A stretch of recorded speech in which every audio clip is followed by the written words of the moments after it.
Good morning, good afternoon, and good evening, Ram fans. Kazi here. Darnell. Welcome to Scrambled, episode 12 here at VCUsports.com. And on this episode, we will be talking about VCU men's basketball in their previous matchups against Texas and number 19, Seton Hall. All right, let's do this.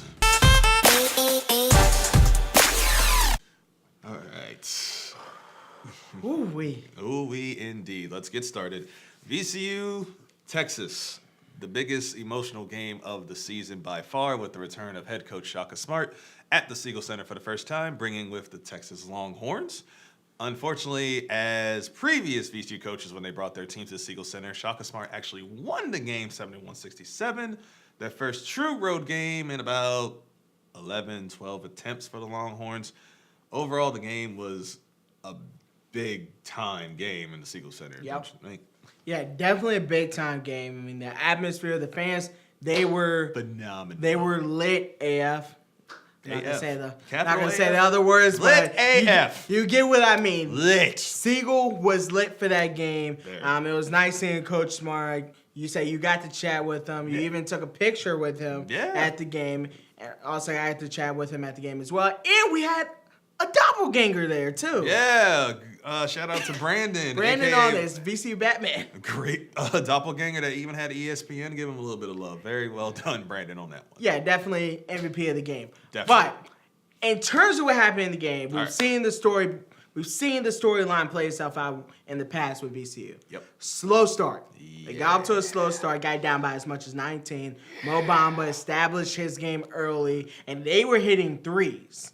Also, about Mo, that gigantic Super Slam, Space Jam, Michael Jordan, like reaching over the Monstar type dunk of the year. I don't care what else happens this year, but go on. Yeah, damn good dunk. But VCU got themselves back into the game. Chris Lane decided to go off from downtown, hit 4 threes, and then VCU got the lead by 1. But much like the Michigan game, they got up but was not able to seal the deal on Texas, much like the game against Michigan. And then next thing you know, in that game, you see Dylan Nostakowski in the corner open for 3.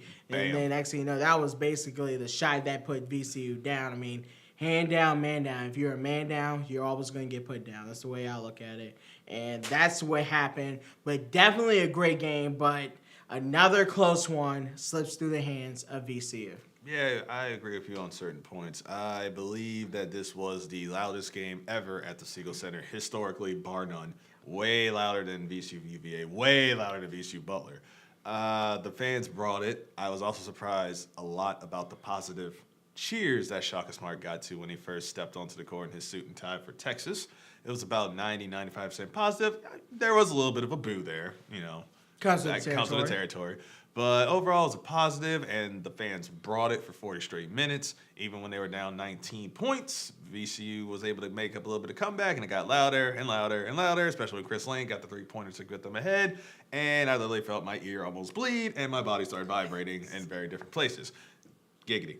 Anyway, so the actual game, I think the big takeaway for me was Marcus Santos Silva. He is a freshman. I cannot believe he is a freshman, but as Shaka said post-game, he is a VCU kind of dude. And he was able to bring it to Mo Bamba, who is way taller, way more lengthy, even weighs more than him. He actually kept him grounded, able to get points off of him with pump fakes. You also had Chris Lane get his 3-point started. You had Tillman try to do his, throw thing of shooting threes, doing a little bit of everything inside the paint. Another big takeaway was that the freshmen, or the new kids, like Xavier, like X and Sean Mobley and Santos Silva himself, they were able to keep Texas at bay while the seniors were getting rest, much needed rest. So there was a lot of good takeaways from them. Unfortunately, like you said, Texas got that knockout punch of like about maybe 50 seconds left in the game from 3. And once again, VCU just couldn't land the haymaker to be like, all right, we're going to win this by decision. No judges needed. This is a knockout. We just can't do it. Not sure what's going on with that, but hopefully they'll be able to be a bit more productive as the season goes on. Unfortunately, the production was not there at New Jersey against number 19 Seton Hall.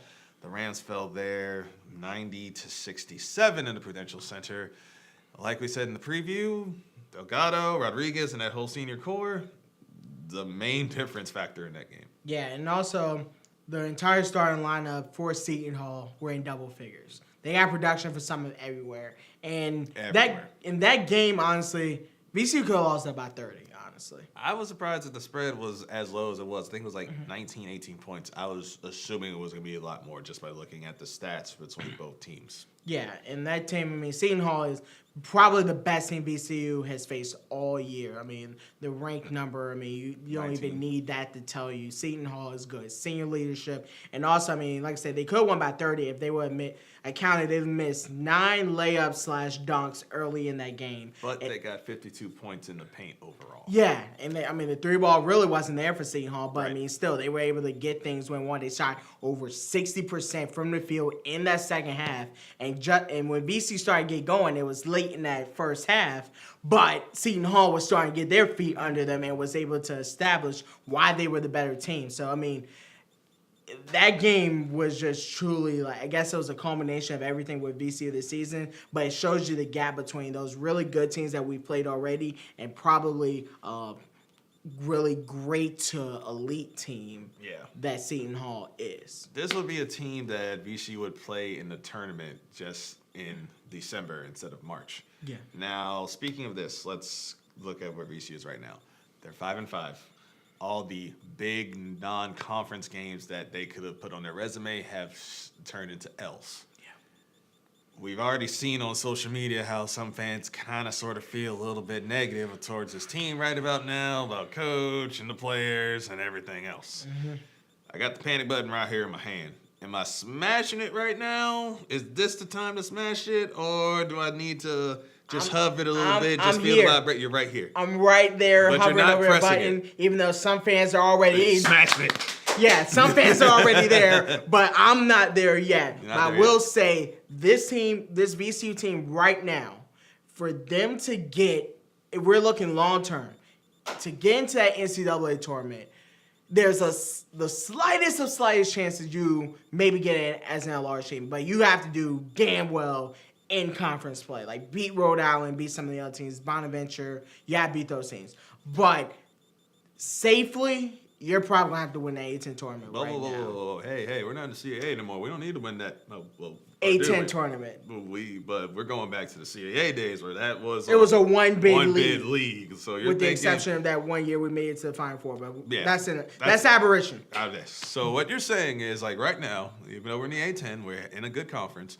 You're saying about the body of work that we're doing right now that we, as VCU, needs to win the Atlantic 10 tournament to punch our ticket. Yeah, Rhode Island, they're playing well without some of their top players. EC Matthews, and also they got to win over Seton Hall and Providence. Without EC Matthews, Bonaventure got to win over Maryland. They're playing well right now, and they didn't even have Jalen Adams. Even though we're down 2 soldiers, they were able to win against those top teams. We haven't beaten anybody, so just win, baby. Just win, indeed. Guys, stay positive. It's going to be a long season. Actually, we're thinking about it. This reminded me of the VCU versus Illinois game last year. The less spirit, like people, they wanted to win, but just the spirit wasn't there. The fight wasn't there. Plus, we're also good at getting winning streaks in the conference play, so keep that in mind. Other than that, guys, that's going to do it for Scrambled here on episode 12 here at VCSports.com. I am Kazi. Darnell. For any more information, you can hit us up on the website, VCSports.com, for all your game recaps and all that goodness. Follow us on Twitter at VC Sports. Hit us up on our Facebook page and like our photos on Instagram at VC Sports. I think some people